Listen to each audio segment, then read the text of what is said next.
Please, won't you say the affirmation? Here we go. We empower each other for the greater good. Teamwork makes the dream work. Great slide, great affirmation. Let's say it again. It's so cool. We empower each other for the greater good. Teamwork makes the dream work.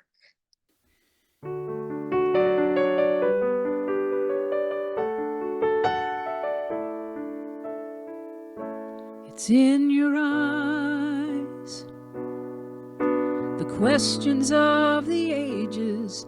There are challenges and changes in everything you see. It's hard to trust, and sometimes the best of us can lose our way. That's why I'm here to say, I'm gonna hold you in the light, hold you in the light, hold you till you know again that everything's all right. And I'll remind you, as you are enough. I'm gonna hold you in the light of love.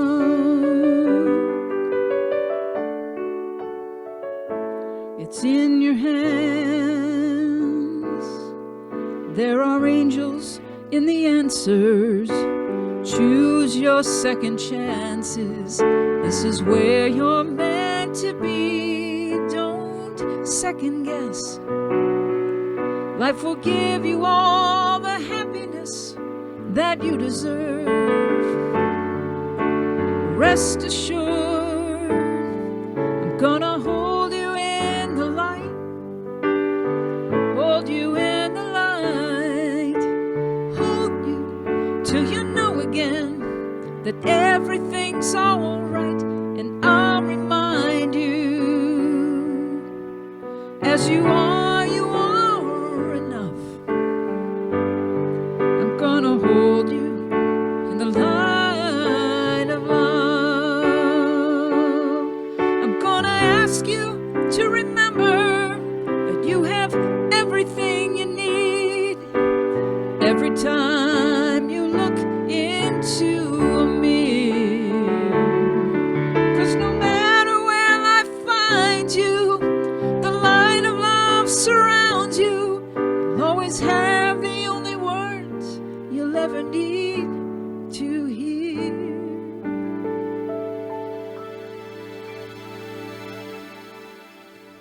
I'm gonna hold you in the light, hold you in the light, hold you till you know again that everything's all right. And I'll remind you, as you are enough.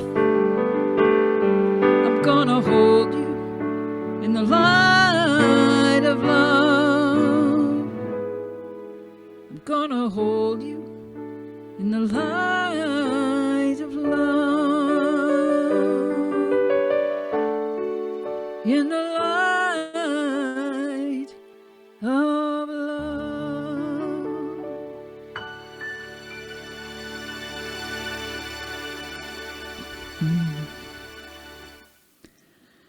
Good morning, everyone. My name is Reverend Kid Holmes, and I'm so glad to be back with you today. Oh my goodness. Hold you in the light. I want to just talk a little bit about why I wrote that song and why I included it in today's talk. It was about praying for others. That's really what the genesis of that song was how we hold space for each other. We hold the high watch. We can hold the space when somebody just can't seem to find the ground under themselves. And that's what I'm talking about today, this power together. When we do things together, as you say, teamwork makes the dream work. That's a really great way to remember that. And one of the parts of this is a beautiful thing is this coming week that ties in with the CSL theme is that Thursday, the 24th of October, is United Nations Day. And I just want to read you a little bit of a blurb about that. And this came from Reverend Scott Aubrey in Spiritual Passages, that he kind of did the summation, and I shortened it a little bit. It says, United Nations, which has a striking spiritual dimension, is celebrated every year on October 24th to commemorate the anniversary of the official creation of the UN in 1945. That year, after the turmoil and destruction of World War II, the United Nations was established in order to prevent future devastating wars. 50 governments gathered in San Francisco to draft the UN Charter. The United Nations was built on spiritual principles and universal values such as peace, human rights, human dignity, human worth, justice, respect, good neighborliness, and freedom. Many of the key founders of the UN and those in leadership positions there today also use spirituality and values as a guiding force. Eleanor Roosevelt, the first High Commissioner for Human Rights at the United Nations, supported universal values and equality in the Universal Declaration of Human Rights, which states that all human beings are born free and equal in dignity and rights. They are endowed with reason and conscience and should act toward one another in the spirit of brotherhood. So why is that important to power together? Because we start from that place of knowing, affirming, practicing knowing that we are beautiful, unique, individualized expression of the one power, the one presence. And not just those of us in New Thought, and not those of us who just practice our meditation and peace, love, and light and all those things, but especially practicing seeing it in people that we don't agree with. That's our work. If we are to be here on earth, creating peace on earth, we've got to create that peace within ourselves. So what does power together actually look like? Well, the first thing we do, just like we do in Science of Mind, is we start with a vision. We start with an idea. We start with a thought. There is a shared vision in power together. Think about just kind of going out in the world and saying, oh, I'm just going to go do peace today. Okay, great. But without a vision, without a purpose, without something shared value, it's just kind of random, and it may happen and it may not. And we may encounter things that trigger us, that throw us right back into not being peaceful within. So there has to be some kind of a shared vision. The most recent that we are familiar with was the 2 hurricanes just a couple of weeks ago. And we've seen this over and over and over and over again throughout history. When there is a shared purpose, when survival, basic survival is at stake for our fellow humans, somehow or other we seem to be able to set aside our political positions, our opinions, all that other stuff, because something innately good, that divine sense of us that says we need each other and we are here to take care of each other, something kicks in. That is the place where we can strive, where we can set our sights on living from daily. The same thing happened around 9/11. That was really kind of the last time that one of the times where it seemed like this country actually, it took that kind of a shaking us, that kind of a traumatic, just move us out of our day-to-day conditioned thinking to finally let go of the idea of what we were living in our comfort zone. Same thing happened in Asheville and around western North Carolina. Everybody's talking about it now. Who ever expected that a hurricane would occur in the mountains of North Carolina? And yes, there was another weather system, and it was one of those perfect storm things that nobody saw coming. Just like 9/11, just like a tornado, even though you say, okay, it's coming and there's storms coming, it could happen and maybe not happen. Earthquakes. The things that shake us out of our complacency out of our comfort zone. There is, when we do that together, when we say, okay, this is what we're aiming for, brings everything together. So the second part of power together is allowing for and honoring and accepting that everybody's got a job to do. Everybody has a place in that purpose. And that's where we really get down to the nitty-gritty, do we not? Just consider board meetings or employee meetings or family meetings. And everybody has bringing their unique gifts, their filters, their ideas, their perceptions to the table. The shared goal has to be there. That has to remain the focus, but we also need to allow for what everybody can bring to the table. There is not one particular right way. There's not a particular wrong way.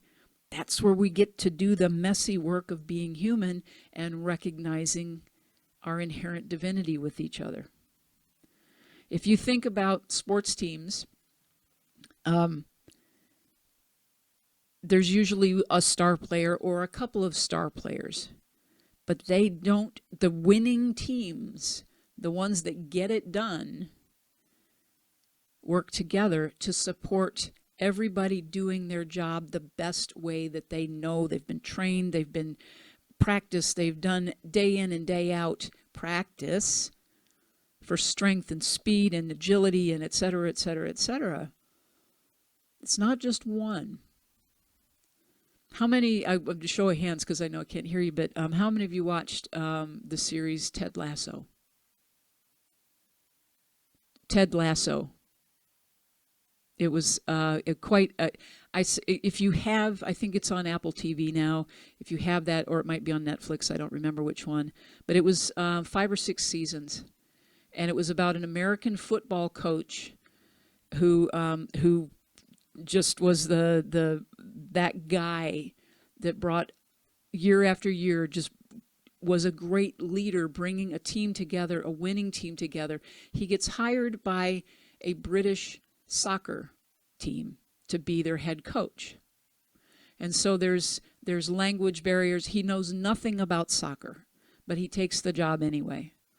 And the whole series is about right living, good living, kindness, regardless of how many obstacles or other people's agendas get thrown in his way, including the person that hired him. I won't give it away, but it is one of those, like, it just lifts and lifts and lifts up every time you watch an episode. And there's lots of twists and turns, and there's lots of drama, and it's not the typical where, you know, after the first season, the team makes it to the championship and all is well. It's messy humanness. And even Ted Lasso himself has a lot of, like we all do, has a lot of shadow side that he tries to keep contained until he can't anymore. So I highly recommend that. So we have that. And thinking about, like in my case, when we look at even, you know, we look at somebody like Taylor Swift or mega pop stars, they might be the focus of the purpose. They might be, that is her purpose in the world, to bring her music to the world in the way she does. But she has hundreds and thousands of people involved on her team to get her where she is, to keep her where she is, to keep her successful. She can't do it by herself. We are not meant to do it by ourselves. And so it is honoring that. It's honoring, starting with the vision, starting with the shared purpose. Everybody has a role on your team. And then it's honoring that. As we hear often in New Thought, that diversity or unity does not mean uniformity. Meaning, yes, we have a shared vision, but diversity is so very important to nature. It is so very important to our nature.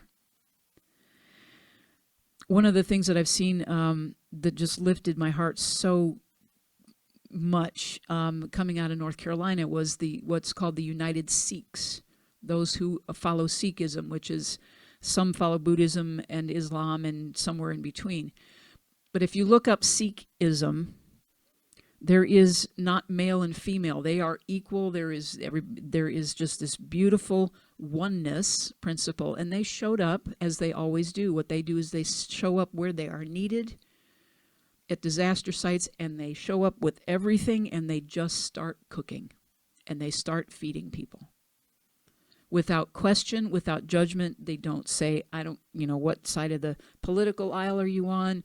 What's your religion? They don't care. They show up in human to human, saying people need to eat.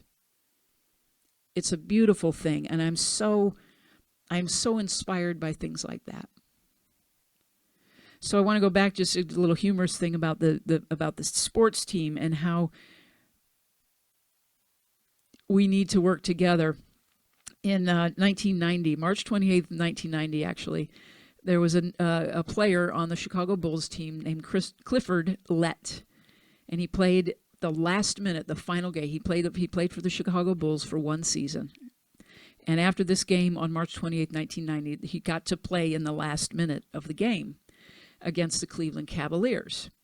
And in that same game, Michael Jordan of the Chicago Bulls scored 69 points. So after the game, Clifford is in talking with the reporter, and I loved his perspective on this. He says, I'll never forget this night. It was the night that Michael Jordan and I combined for 71 points. He had only scored 2. Michael Jordan scored 69. Are you not hearing me?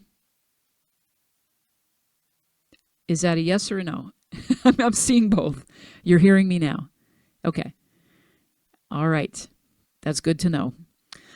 So, keeping it in perspective, this guy only scores 2 points. Michael Jordan scores 69, and he says, but we combined for 71. That's there. It's the support, and it's the joy, and it's the fun about this. That's the thing. We can get so serious, can we not? Especially when we want our viewpoint and our perspective heard. And so does everybody else. We all want to be heard. We all want to be seen. We all want to be understood.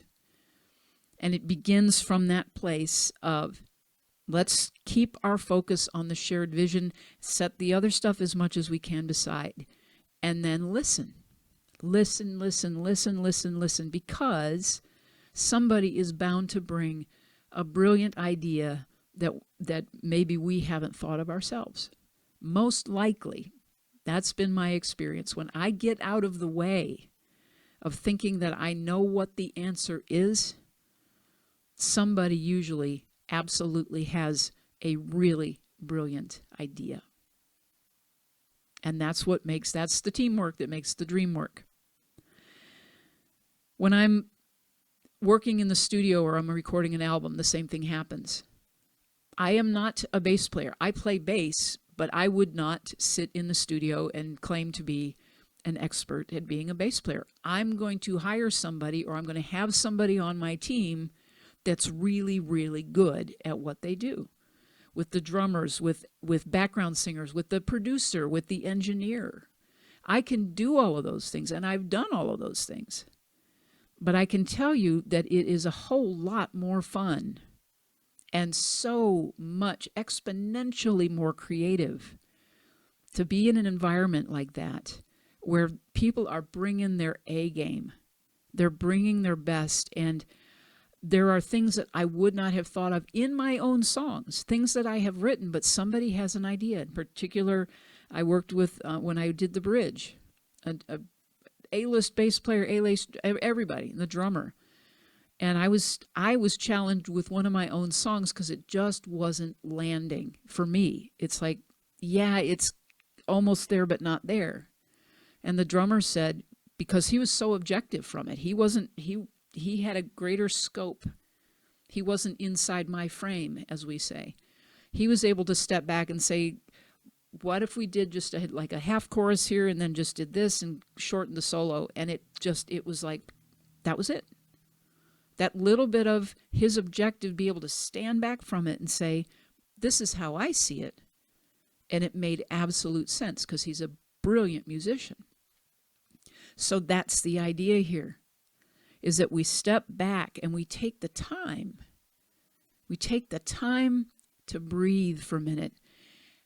And in a shared vision, sometimes that means the whole team stepping back and doing a visioning session, allowing spirit to come through and say, here's the next thing. You're looking for the next step? Here it is. We hear that phrase often. It comes from Scripture that where two or more are gathered, there is an exponential greater good. I just saw this as I was putting my talk together. And it was like on a Roomy Facebook page or something, a Facebook group, and somebody posted the story of a small town back, maybe 50, 60, 70 years ago, where the women gathered to do laundry together, washing it together in the river. They had social time together. They spent the day doing laundry and talking and just communing. And then modern appliances started to show up, and one by one, each one of them starting to get a washing machine. And they found that within a year or so, that these women were suffering from depression, senses of isolation, disconnection. Yes, the modern conveniences that we have, and we know this about social media. We know that we can talk to somebody on the other side of the world. But we have become, I think, way, way, way too dependent on, as allowing social media to be the place that we express our opinions, and they can be taken the right way, the wrong way, can be volatile, and we're not really connecting in the heart space. And I know people are hungry for that. Yes, we have modern conveniences and technology and all these things that make our lives more efficient, but we're losing the connection, the real, genuine connection of just spending time together, laughing and talking and crying and whatever it might be. So we're wired. We know that. We're wired to be together. That's how we're built. There wouldn't be almost 8 billion of us on this planet if we were not meant to be together in some way, shape, or form, right? So you work for something. You've got a shared goal. You've got a shared purpose. You have everybody in there. You got your team. Everybody's in the right seat on the bus, as it might be referenced. There's some training things about that. Putting people in the right place, getting them in the right seat on the right bus. And then you go and you make this big project, and you put all your effort and your blood, sweat, and tears in it. And then you have to let it go. Mission accomplished. You let it go so the next thing can show up. And our job, our practice, is to allow the grief of the loss, because we don't ever think of it. It's okay, we accomplished this, everybody celebrates, popping the champagne in the locker room, all that kind of stuff. And what do we do next? There's another game. There's another game. There's another show. There's another project. There's another something to bring our greatest expression of God through. So we celebrate it, and we also acknowledge that there's some loss, because we've had connection. We have spent all this time together, and we've done all these things, and we've done good in the world, and we've moved forward. So there's, just like our lives in general, we are always evolving. We're never done. Our souls are never done, as Uncle Ernie says. Our soul forever and ever expanding, ever evolving, going on to the next iteration and the next formation of what that soul needs to express itself. It's one of our core beliefs in Science of Mind. It's one in the What We Believe, that you can always find in the Science of Mind magazine. Our soul's forever and ever expanding. So we're never done. And that can sound exhausting, so we rest. We take a rest and we say, okay, what's next? We start right back at the beginning. What's the vision? What's the purpose? We do it individually, we do it collectively. And our power together is so much greater. Absolutely so much greater. And the solution is always go to God first for the next thing, for the next thing, and the next thing, and the next thing. The source of all creation is the source of all supply. And so, since God is within us, we already have all the answers. We just don't know it yet.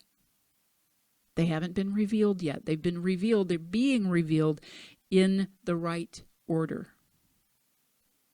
If we don't push the river, as I like to say, if we don't force things to come to fruition, that's not manifesting.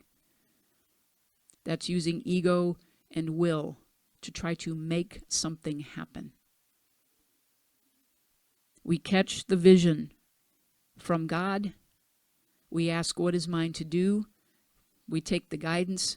We do the guidance. We do the next step. We are a center of divine action.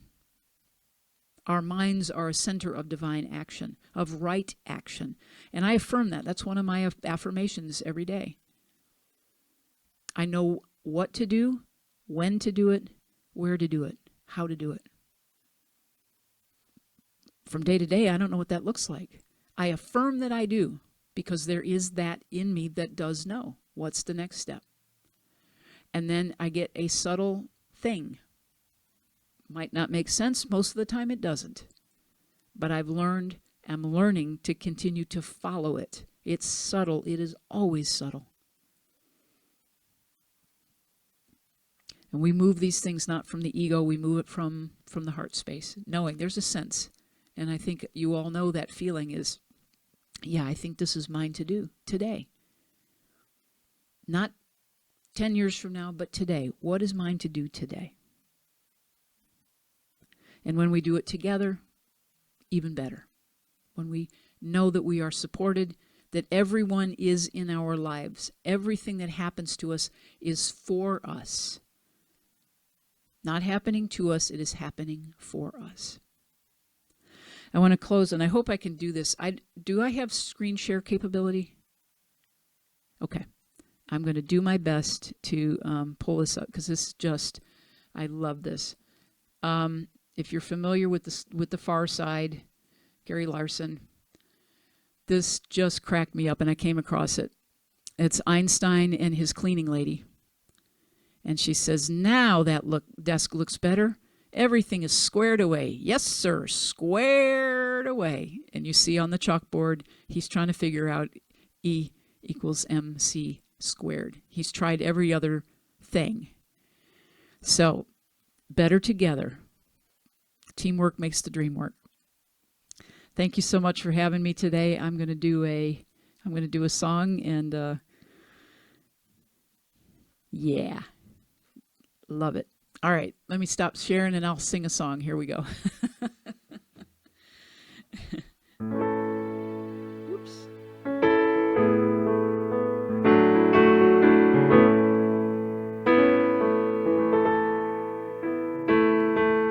Sometimes the world seems so black and right, wrong or right, so divided.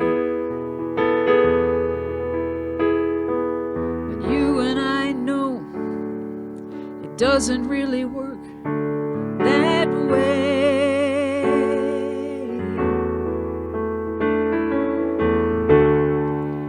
It only takes a little love and persuasion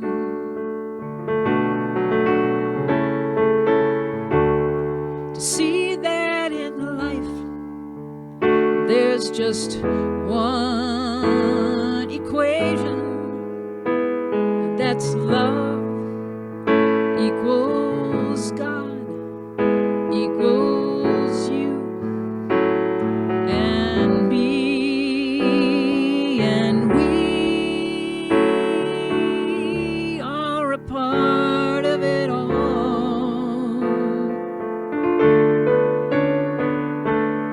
Love.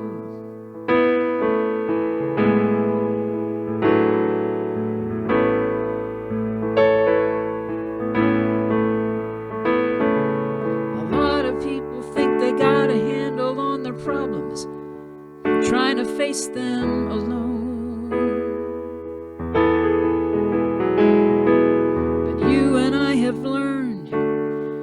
really doesn't work that way.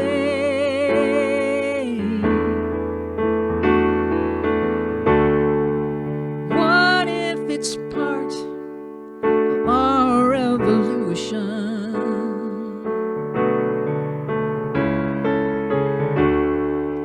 Learning to trust in that one solution. That's love equals God equals you and me, and we are a part of it all. Love.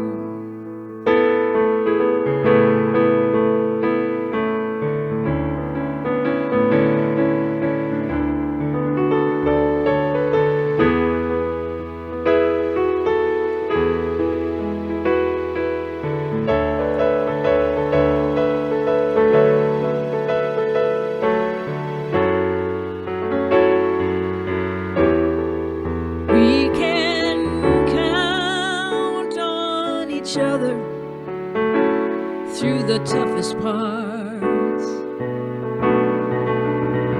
'cause this love's so much greater than the sum of its hearts.